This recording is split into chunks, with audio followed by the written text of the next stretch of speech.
spreading the news. We interrupt our program to bring you this important message. New York, I love you. I love New York.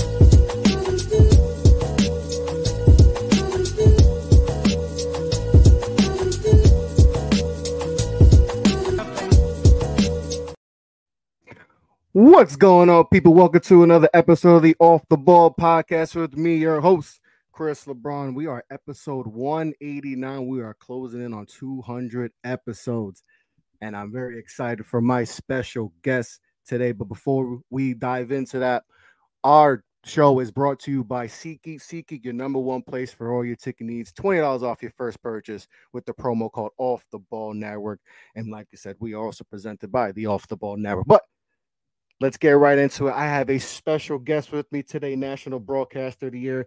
He covers the NFL on CBS. He play-by-play for the Nets on Yes, the great Ian Eagle. Ian, thank you for coming on the Off the Ball podcast. Hey, Chris, great to talk to you, man. Great to be on with you. Ian, you're one of the legends, and this was an absolute honor to have you on the show. But you know, you're a New York guy. I'm a New York guy. So I want to talk about some New York things and growing up in New York. You know, we dove into a little bit before and all that, but you're a Queens guy, you know, and, you know, we talked about a little bit about me. I got all 5 boroughs a little bit covered in me. So talk to me about growing up in Queens. Yeah, started out in Rego Park. Parents had an apartment there, lived there until I was 8. And then we made the move to Forest Hills, got a house. Parents overextended at that point, definitely rolled the dice, but it all worked out. And that was the house that I grew up in for all my formative years before I went to Syracuse and came back, lived there for maybe a few months after I graduated. And my father was basically like, all right, time to get your own place, time to move on here. So I got a place on Queens Boulevard in 1990, was there for a couple of years, moved into the city after that in early 1993, was there 2 years, got the net job in 94, and then moved out to New Jersey very begrudgingly, because as you know, Chris, if you grow up in New York, you're told basically that New Jersey is a cesspool. And you take people at their word. You just say, oh, they tell us that. Yep. Yeah. Oh, is that the case? Okay. I don't need to go there then. But I was reverse commuting, living on the Upper East Side. My wife said, what are you doing? She was from New Jersey. And I said, what do you mean? I'm cool with it. I'll reverse commute. And eventually she made a lot of sense. And we ended up in a townhouse in New Jersey and 1995, moved a couple of years later into a house, and it's hard for me to even fathom, but it has been somewhere in the neighborhood of 28 years of my life have been spent in the Garden State. So New Yorker at heart, but more than half my life now has been in NJ. What's the adjustment period from going from living in New York and then to going to Jersey? Because some people might say that, oh, it's kind of similar, or it's like the little brother of New York, but it is different. It is very different, you know. Yeah. People who don't know that, you know. So like, what was that adjustment like living wise, you know, just to Jersey life now? Yeah, the first part, Chris, was the quiet. That was a legitimate adjustment. Right? Right. When you're going to bed, you're like, wait, I can't hear anything, nothing. And then you start laser focusing on like a bird or a cricket or something to give you find something, some type of noise, right? I just needed ambient noise. I was not a guy that needed to leave the TV on to fall asleep, but maybe initially I was like, maybe I'm going to try that, put it on a timer and have it turn off on its own at 1 a.m. So that was the first adjustment. Second adjustment, look, you live in New York, you realize, oh, I'm hungry. It's 10:45 at night. I can get whatever I want. Things are open. There are 24-hour establishments. And we're talking about, you know, early 90s, like 8 o'clock. things were done. I was like, what do you mean? Yep. I can't get a piece of pizza? It's 8:40.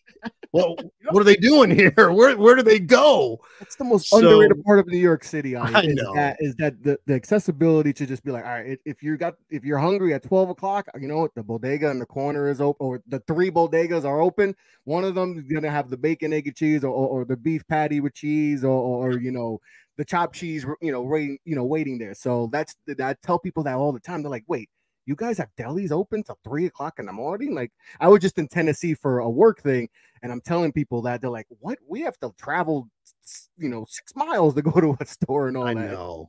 I know. It's so different. And obviously traveling around the country like I have the last 30 years doing NBA and NFL and college basketball, you learn the different nuances from city to city. But beyond that, what I realized was a lot of the same ideals, passionate sports fans, a lot of transplanted New Yorkers that ended up in New Jersey, or generational in some way, that people you meet, their parents are from Brooklyn, but maybe they moved when they were 5 or 6 and it was a new life and a new chapter. My kids, this is all they knew. They were born here, they grew up here, but ironically, they both now live where? New York City. So it's where there it's is some draw. There's a draw there, Chris, as you know, that people keep coming back. There's a magnet of some sort. And, even for the first time, I would say my wife has brought up the possibility of, hey, maybe we try that again. We do the New York thing. So that's still on the table at some point. Obviously been very happy here in New Jersey, but the roots are still New York based. I'm a Queens guy. Yes. My father, though, was from Brooklyn. So there's a lot of the Brooklyn background in my family. My 2 sisters lived in Brooklyn from my father's first marriage. I used to visit Brooklyn basically every weekend from the age of 6 to the age of 9.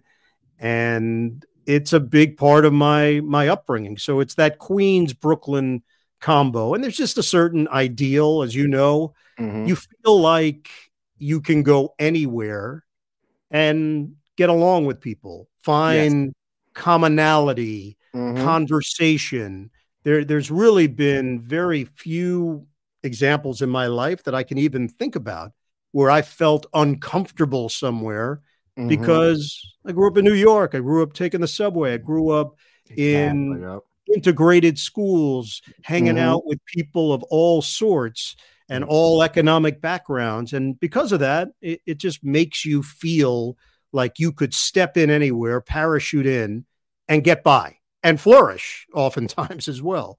100%. I felt that way when, like I said, I was in Tennessee for a work thing, and I just adapted to everything. Because, like I said, there's so much diversity in New York that I'm able to integrate with all these different type of cultures, and just it's smooth, right? And you just get so used to that, and just it just it's the great thing about New York City is it's all that, and just the fast pace. And if you could deal with New York City, you could deal with anywhere. 100%. Anything else is a piece of cake. I tell that to all the people, and it's crazy how New York brings that energy to every. Like I said, I go to this work conference and everyone's saying, "Oh, I'm from this place, I'm from that place." I say I'm from New York, and people's eyes light up. They're like, "Oh, you're from New York? Is it as crazy as people? Is it like is it as crazy as people?" I'm like, no, it's not as crazy. It's just you have to understand it. And it's like, oh, I can never go there. It's just too much. It's too fast and all that. And it's just now I get the nickname New York every time I go there.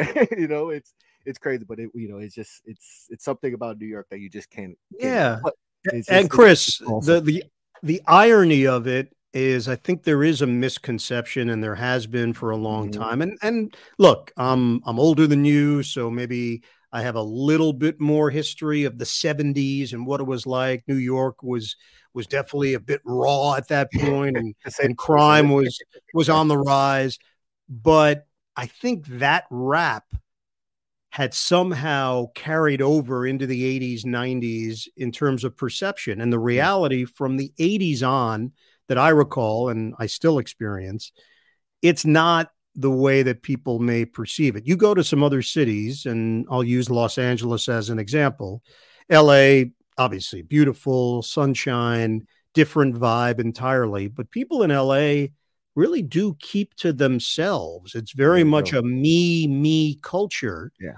So if you get into an elevator in a building in LA and you say, "Hey, how you doing?" to someone next to you, they look at you like you've got three heads. You get into an elevator in New York and just say, "Hey, how you doing?" They say, "Hey, how you doing?" Hey, like, what's going on? Yeah, it's a back and forth. Yeah, It could be a 20-second interaction, exactly.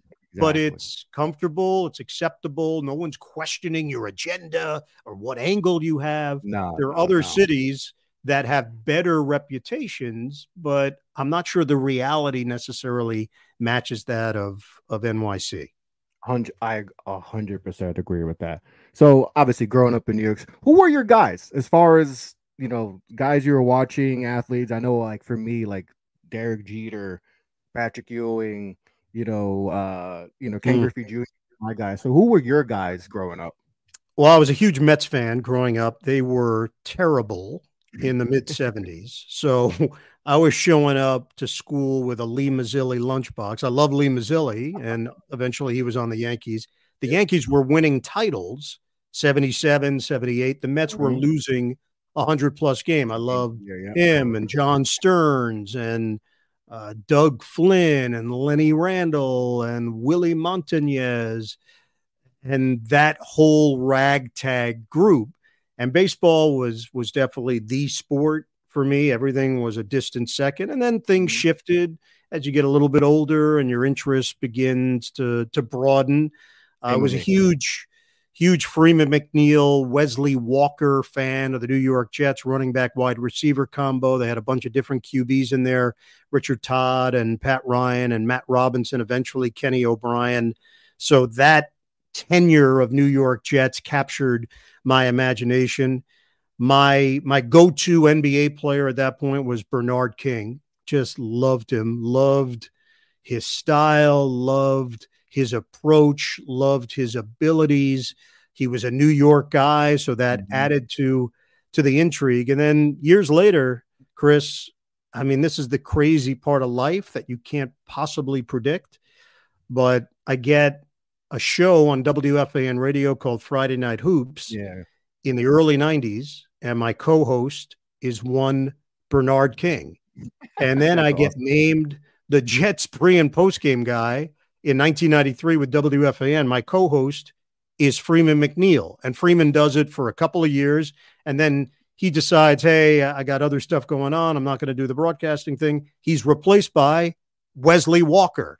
Like, these were true sports heroes. And then I got this opportunity to get to know them on a whole other level. So that's pretty special when you think about that and how it comes full circle in your life.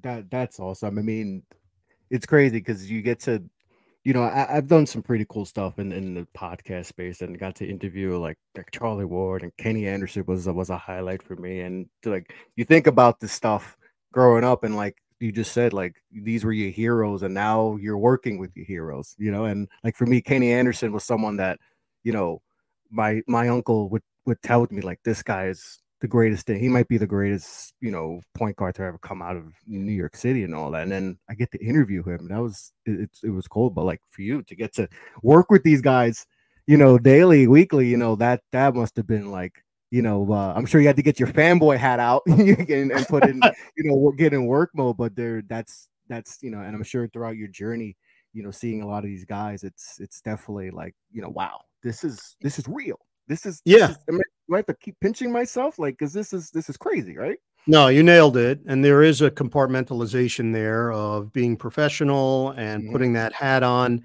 The story that I remember very well with Freeman McNeil, and it was a incredible lesson for me because it gave me insight into the thought process of a former athlete. So Freeman McNeil is named my co-host. He was a gifted running back for the New York Jets. He was a standout college player at UCLA, a Rose Bowl champion. And we're getting ready to do the first pregame in 1993 and the first preseason game that year. I have not met Freeman at this point. And he comes in that night to the WFAN studios in Astoria in Queens. And let's say our pregame show was starting at 7:00. He gets there at 5:30. I meet him at the door, shake his hand. We talk for an hour, 1 hour, about just life, not even sports, more on the life level of getting to know one another. And he's telling me his background, his family situation. I'm giving him a little bit on my background. And we just fill up an hour talking to one another. And I realize, oh boy, it's 6:30. Let me get to the studio and get set with my notes and everything that I need. I said, hey, I'm going to go in the studio. I'll have someone come grab you about 15 minutes from now. He goes, great, great. So he comes into the studio. We're chatting a little bit. We show him his chair, his area. We show him how to turn on the mic. I said, hey, if you don't want to turn on the mic, there'll be a board up to turn it on. He said, okay, great, great. And now we're talking a little bit about the pregame. Hey, I'm going to set you up here. I'm going to lead you with this. He's nodding his head. Got it. Got it. He has no broadcasting experience whatsoever. Oh, wow. And this is my first time doing this role as a pregame host. So we're now about 2 minutes from air, and we've had just a fantastic dynamic and conversation. And he turns to me just as we're about to do this for real. And he says, hey, Ian, one thing. I said, yeah, Freeman. He says, hey, don't fuck me here, man. And I said, no. I'm not going to fuck you here. I'm going to make you look good. And then he smiles ear to ear. He's like, okay, that's what I want to hear. So it hits me. This guy who played in front of 75,000 people, was a star athlete, handled the pressure, but this was not his natural habitat. And he articulated to me in that moment that, hey, look, I'm not as comfortable doing this as I would be running the football and avoiding guys that are 240 pounds looking to take my head off. And it really was eye-opening for me for the rest of my career, working with different former athletes, recognizing that I've got to be a leader. I've got to give them confidence. I've got to inject them with that mentality and conviction that this is going to go well, that they're going to be coach. Yes, they're not going to be embarrassed. And it's not even holding their hand or tell, but it's a vibe, providing them a backdrop to just feel at ease. And it was really a learning experience for me. And obviously it went well and he did well and everybody was happy with it. But it did resonate with me that just because someone is ultra comfortable in one setting doesn't mean that they're going to be super comfortable in another setting. Yeah. And it's something about that environment. Like you just said, this guy is, played in front of 60,000 screaming fans cheering for him, screaming against him, crazy things and all that. And that doesn't faze him. But being in front of a camera, just you two, and how that can, that can just scare a lot of athletes. That's why you see like a lot of athletes don't transition well from going from playing, in the league and whatever respective league they play for, and then going into the booth. That's why we see a lot of guys just go in and out, and you just like, and you would think like some of these guys are Hall of Famers, they're all pros, all stars, whatever, and they don't transition well because it is really different. It is a different animal. It's crazy how much we see that, in transitioning from, on the field to off the field, and they just can't figure that out.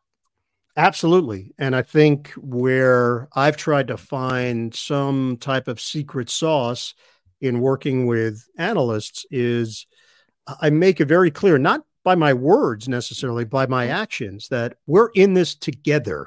We're a team. I'm your teammate. I'm not going to take you down a road that you're not going to be comfortable unless I'm willing to go down there with you. I care about what you're saying. I'm going to listen to what you say. I'm going to tag what you say.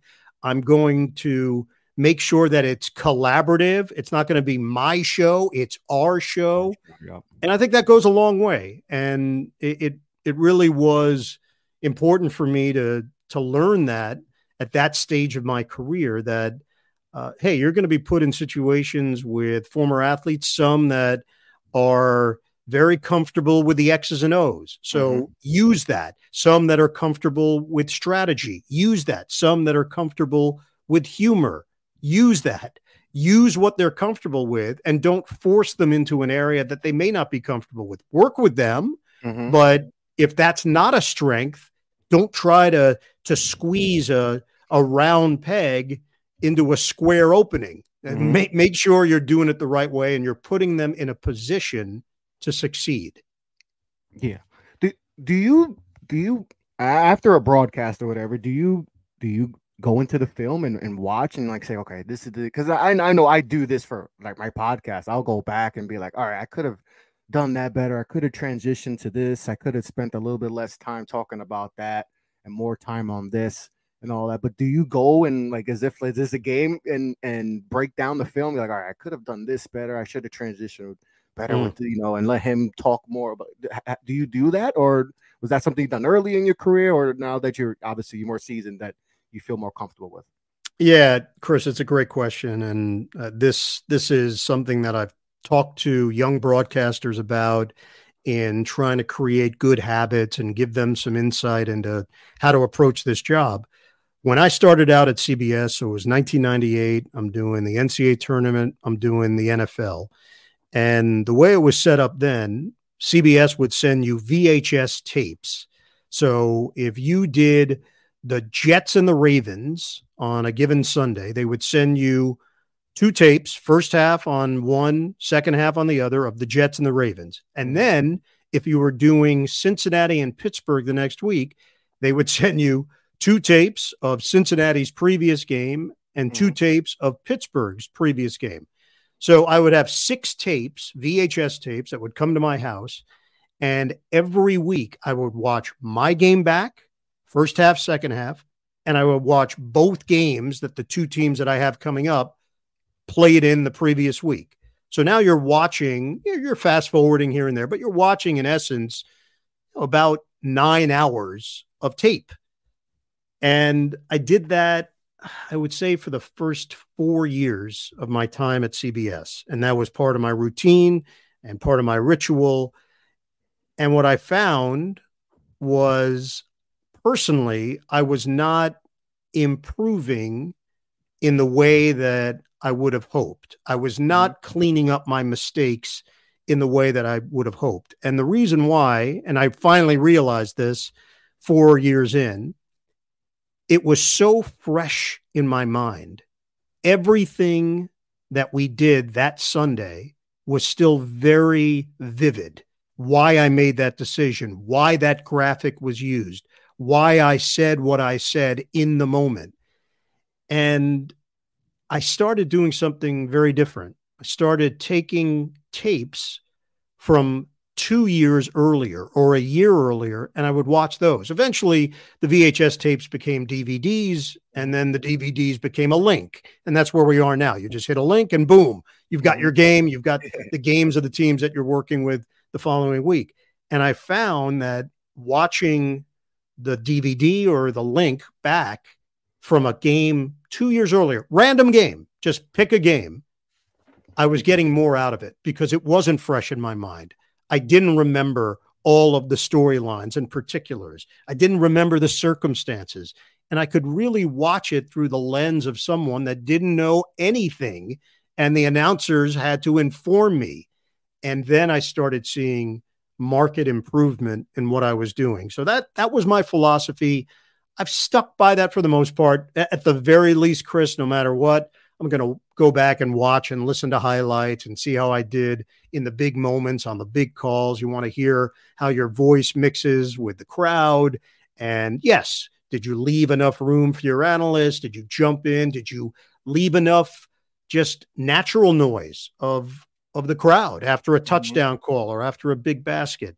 So I will always do that. But as far as watching the full game, no, I'll just go back sometimes and just pick a random game from a year earlier, 2 years earlier, and watch it back. And at that point, I can truly critique it and judge it because I don't remember a damn thing about it. No, that makes total sense. And like, I think that's big to just go back and just see the little things and then just try to, see what you need correct. I have had people that I've trusted, in the podcast space, look over my stuff and tell me what I needed to critique and all that. And some people may take it, offensive, like, oh, why is the person critiquing me and all that? But I've always found out as that I feel like that's a good thing. All right, you're telling me, all right, I should have, paused a little bit long. I should have, not leave too much, empty air away in this and transition better and all that. And I've always felt like, and it's made me a better podcaster in the last few years and helped me, my show grow the way it is. So it's, constructive criticism is always good and all that. And going back to the tape a little bit, like you said, not going full deep, but like little bits and figure, okay, I got to work on that better and do this better. And that, that's how you end up being, where you're at, and getting, all the accolades and all that. So that's always good to do all that stuff. But Ian, obviously you cover the Nets. I'm a Knicks fan. And I'm sure you hear the bickering between the fan bases and all that, but the actual teams, since Brooklyn has come here from Jersey, and I heard you say this on another podcast, and that's why I want to talk about it. It's like, it seems like when the Nets had their little run in the beginning, when they first came here, when they got their big three, the Knicks weren't doing it, and the Knicks had a little bit of, that year and a half, it felt like they were on top. The Nets were, it's like, it's never synced together, this rivalry. And we've been waiting for this rivalry to be like a true rivalry. I mean, the fans can't stand each other, it's like and you know how it is in New York. We got two teams in every sport, so our fan bases, and I feel like Nets is more nastier than like Jets Giants or Mets Yankees. I feel like it's just more nastier for some reason, which is really weird because it's those we have that Brooklyn hasn't been around that long. But what's going to take for this to be a legit rivalry? Obviously the Nets, they had, we thought they were going to have, maybe a championship caliber team, and obviously the turmoil on that, and the Knicks feel like, they're on the come up. But what is it going to take for this to be a legit rivalry? Because I feel like if this becomes a rivalry, it could be special. It could be really special, So what is it going to take for this to be a legit rivalry? They have to meet in the playoffs, Chris. Truly, that's what has to happen. It's great to have these regular season meetings. It's terrific that the Knicks are competitive, and the Nets seem to have a team that has a chance to be competitive this season. But the indelible moments are the ones that come in the postseason, with something on the line, with something at stake, with a chance to advance. And you've been obviously a basketball guy for a long time.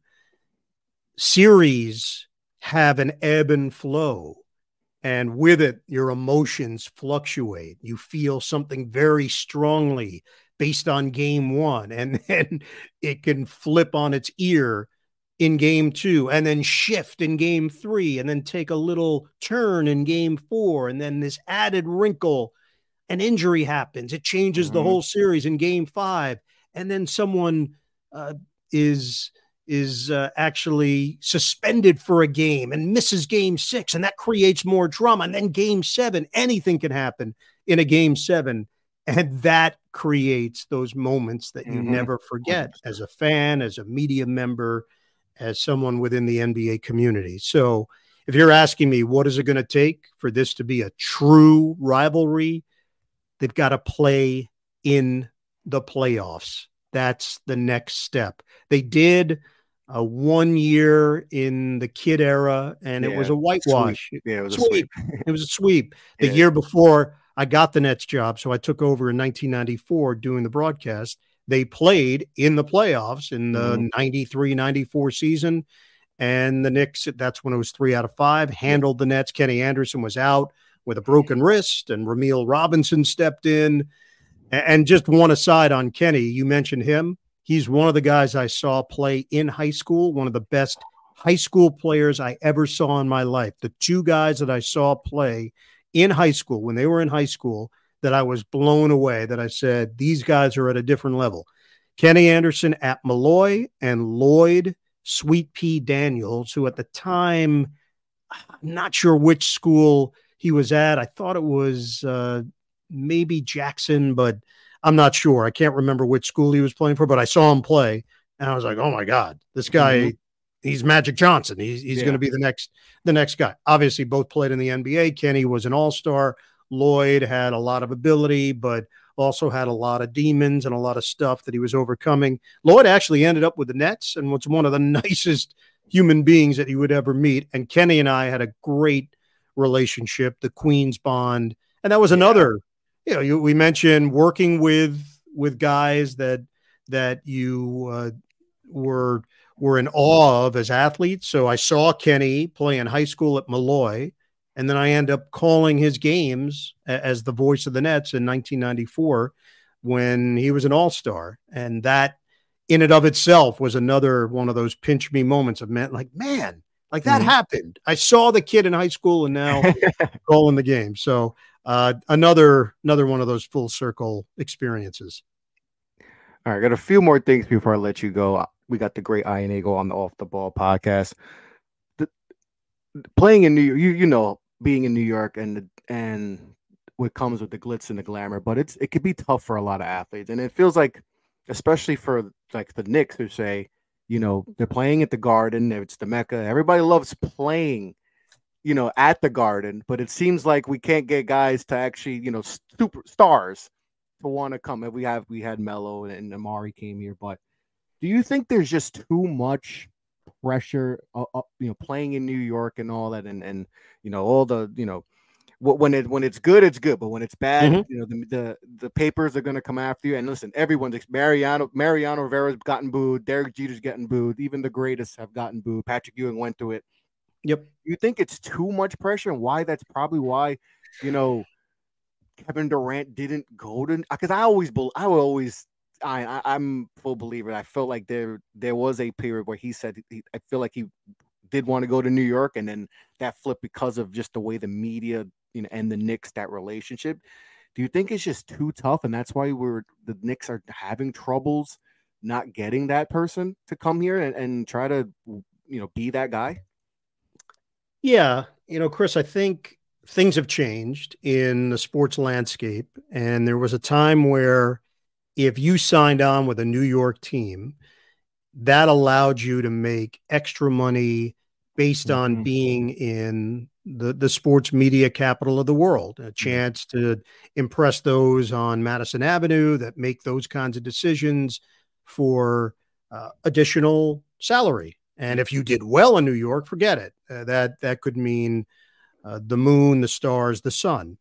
Somewhere along the way, social media definitely changed it. Salary cap in various sports changed it. But athletes who were highly scrutinized realized that they could make as much money playing in Oklahoma City, or playing in Dallas, or going tax-free in Florida. You pick your city, fill in the blank. So that was the first step. The first step was the financial part, which back in the day, New York meant endorsements. And now that is not as big a carrot that's dangling out there. Second part, yes, more media. There are more beat reporters. There's more television cameras. There's more interest. There's more sports radio.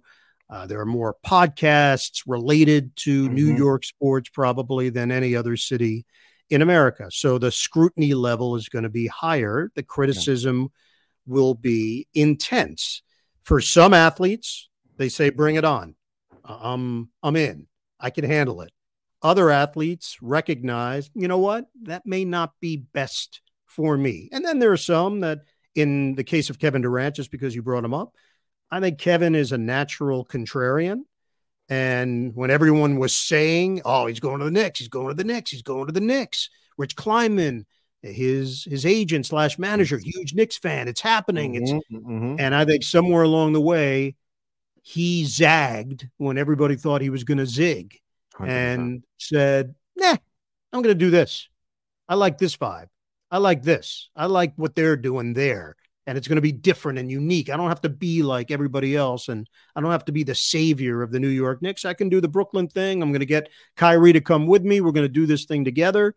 And obviously we know they came within a toenail of beating the Milwaukee Bucks in the conference semifinals. That would have gotten them to the Eastern Conference Finals against the Atlanta Hawks. If they win that, they go to the NBA Finals against the Phoenix Suns, and then who knows what happens. So, a lot could have changed, and perceptions would be very different.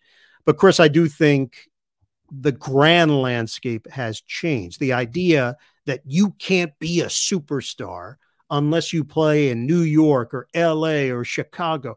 Those days are done. Mhm. That is not reality anymore. You can be a superstar anywhere. You are your own brand.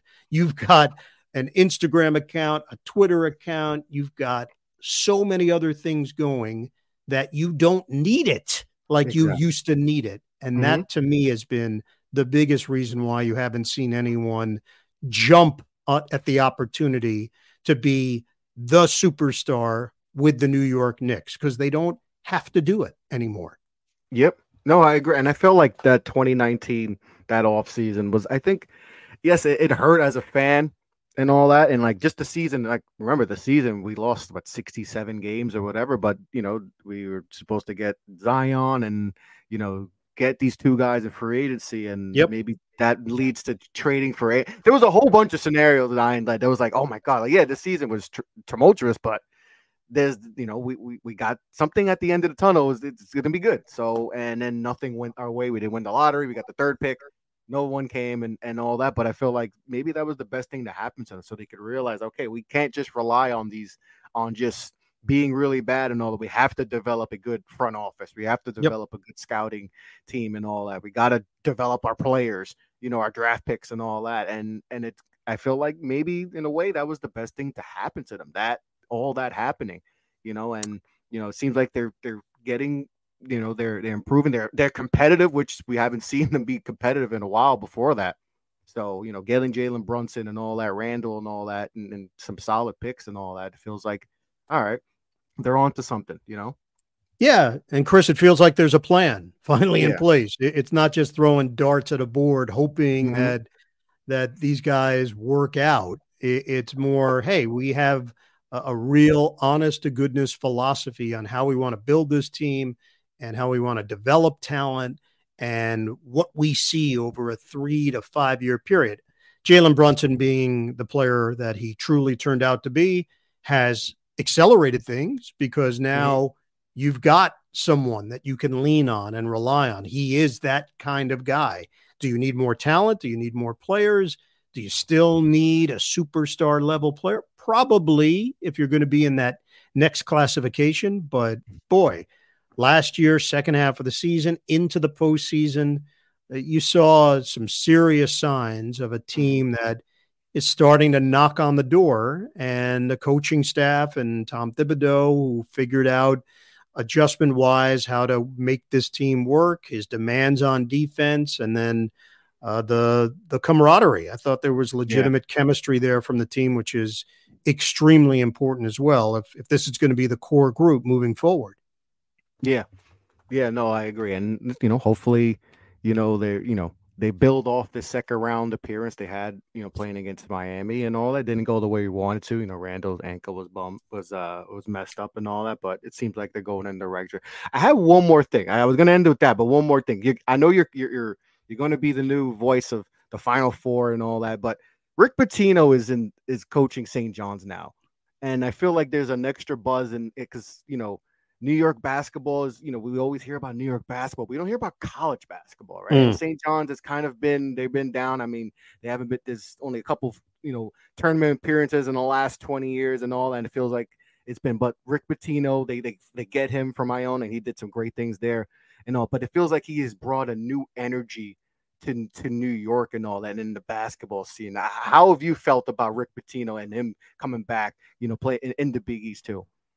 Yeah, Chris, when I was growing up, St. John's basketball was legit. It was a happening. You had Chris Mullen, you had Mark Jackson, you had Walter Berry, you had Willie Glass, Shelton Jones, Bill Wennington, go on and on. They were consistently excellent, and they galvanized the city. College hoops was a serious option in New York because of St. John's. And then the drop-off occurred. Lou Carnesecca retired. They had a couple of good years, Fran Fraschilla and Mike Jarvis, and Steve Lavin came in. I thought Steve Lavin was the one. Yeah, but the reality is this. Coaching in college matters a lot. I think not just out of all the sports, and I think college basketball coaching is the most important.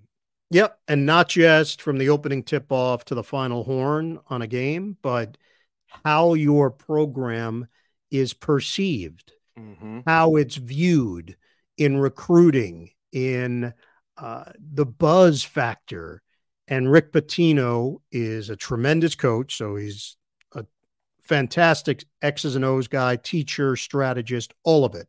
Just look, he's won everywhere he's gone, literally. Everywhere he's gone, he's won.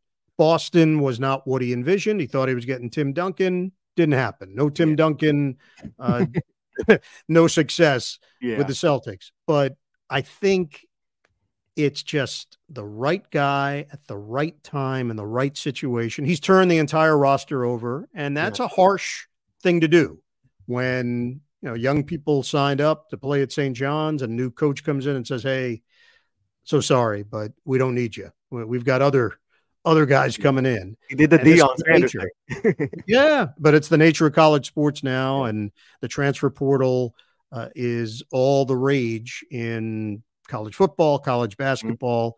It used to be that coaches moved around as often as they wanted to, break contracts, get a new one.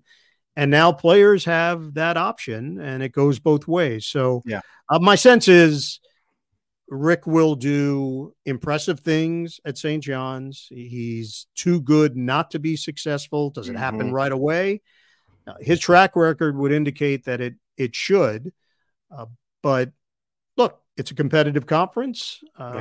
Maybe it's hard to find a slice of New York sports and make sure that people are interested. But if there is someone that can do it, it is Rick Pitino. He's got a knack. He's done it before, and he's got a handbook that he has followed, and it has worked from place to place to place. Oh yeah, and I do a lot. I cover a lot of like high school basketball stuff too, and I already hear people like he's definitely changed kids' mindsets here, because a lot of the top New York prospects they're gone. They're not staying close home. They're leaving to wherever, and now he has their eye. And that's a good thing, because if you could keep the kids in New York, because there is talent, some people might think that the talent is gone. And I thought for a while, but there's 4 and 5 stars that they want a reason to stay here, and I think Rick can be that guy that can. And there's some guys that, have committed that, that probably wouldn't have if Rick wasn't here. So I feel like he has the pulse of the city. He's a New Yorker. And I feel like St. John's is the one job where you need someone who's a New Yorker who understands. Any other job, it feels like in the country, you can get whoever, any guy, whoever. But St. John's, you need that right New Yorker. And I feel like they finally figured it out, and I think good things going to happen. And I think the city's going to be buzzing even more. So I'm excited about basketball this season. And like I said, it's a tough conference, but he's had success everywhere, everywhere. So it's agreed. Yeah. But Ian, I appreciate your time. This was an absolute blast. This was an absolute honor. Man. So much fun. New Yorker to New Yorker. So we get the vibes and all that. But I appreciate you so much, Chris.